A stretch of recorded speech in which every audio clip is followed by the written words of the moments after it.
Nyagasani watubereye ikiramiro kuva mu gisekuruza kujya mu kindi.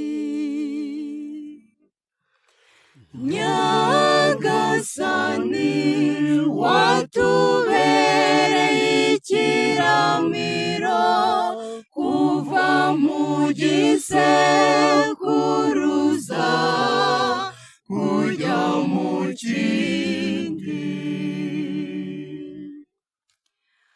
Abantu basubiza mu mukungugu kuko wavuze uti nimusubire iyo mwavuye.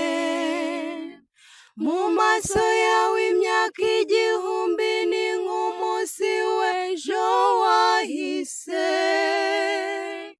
ni nk'isaha imwe y'ijoro.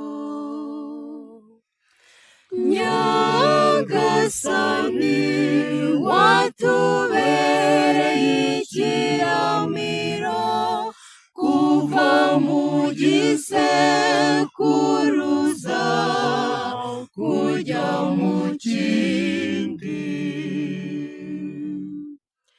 Ubuzima bwa muntu bukuraho nk'ibitotsi, bishira mu gitondo nk'icyatsi. Mu gitondo kirarabya, ururabyo rugakura, nimugoroba rukarabirana rugahunguka.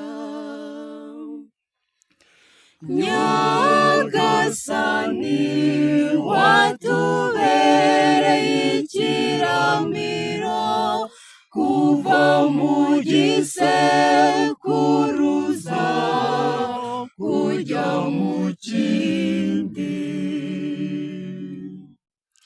Utwumvishe ko iminsi yacu ibaze, bityo tuzagira umutima ushishoza. Uhoraho tugarukire, uzaturakarira na ryari? Babarira abagaragu bawe. Nyagasani watubereye ikiramiro kuva mu gisekuruza kujya mu kindi. Utugwiriza ineza yawe kuva mu gitondo, kugira ngo duhimbarwe iminsi yose y'ubugingo bwacu. Nyagasani Mana yacu, utugaragariza ubugwaneza bwawe, ukomeza imirimo y'amaboko yacu. Nyagasani watubereye ikiramiro kuva mu gisekuruza kujya mu kindi. Nyagasani watubereye ikiramiro kuva mu gisekuruza kujya mu kindi.